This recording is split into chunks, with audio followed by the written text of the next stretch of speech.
বিকালবেলা প্রিয় ফেসবুক বন্ধুরা আমার, দেখেন বিকালবেলাও কুয়াশায় কিছুই দেখা যাচ্ছে না। এত পরিমাণ কুয়াশা পড়েছে, আমি তবুও চাদর গায়ে দিয়ে আমি দেখতেছি, তাও প্রচুর হারে ঠান্ডা। এত পরিমাণ ঠান্ডা, নিম্নচাপ যাহাকে বলে।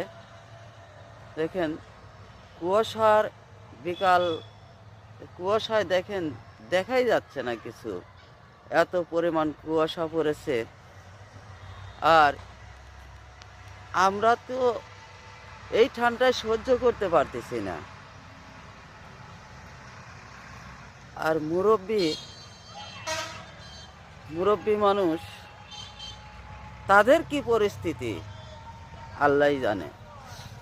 আমরাই কষ্ট সহ্য করতে পারতেছি না, এত ঠান্ডা, হাত পাও একদম ঠান্ডা হয়ে যাচ্ছে বরফের মতো। আর মুরব্বী মানুষ, ওনাদের কি পরিস্থিতি হচ্ছে আল্লাহ পাক জানেন। যাদের মুরব্বী মানুষদের অনেক কষ্ট। আগে তো মুরব্বী মানুষরা দেশ গ্রামে আগুন থাকতো, চুলো থাকতো, চুলোয় আগুন দিয়ে সেই আগুন তাপাইতো আলাই করে আগুন তাপাইতো। এখন আর তো সেই চুলো মূল্য নাই বেশি মাত্রা, এখন গ্যাস, কারেন্টে রান্না করে, গ্যাসে রান্না করে। আর সেদিন নাই, আগে তো চুলোয় করে একটা আইলে থাকতো, সেই আইলেই করে আগুন নিয়ে এখন তাপাইতো, আগুন তাপাইতো।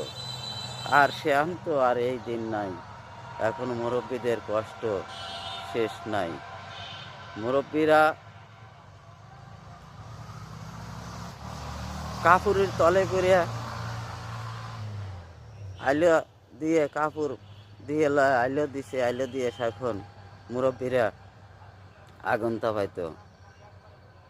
কখনো মুরব্বীদের শরীরে আগুন ধরে নাই। এত সুন্দরভাবে দুটি হাত দিয়ে তারপরেও সেই চুলায় এই পিঠে বসে থাকছে, চুলার পিঠে বসে থাকছে, চুলার পিঠে বসে থেকে আগুন তাপাইছে। তারপরে রাত হলে এখন আইলে আগুন নিয়ে, তারপরে সেই আইলে আগুন নিয়ে ঘষি দিয়ে, আংরা দিয়ে এখন আগুন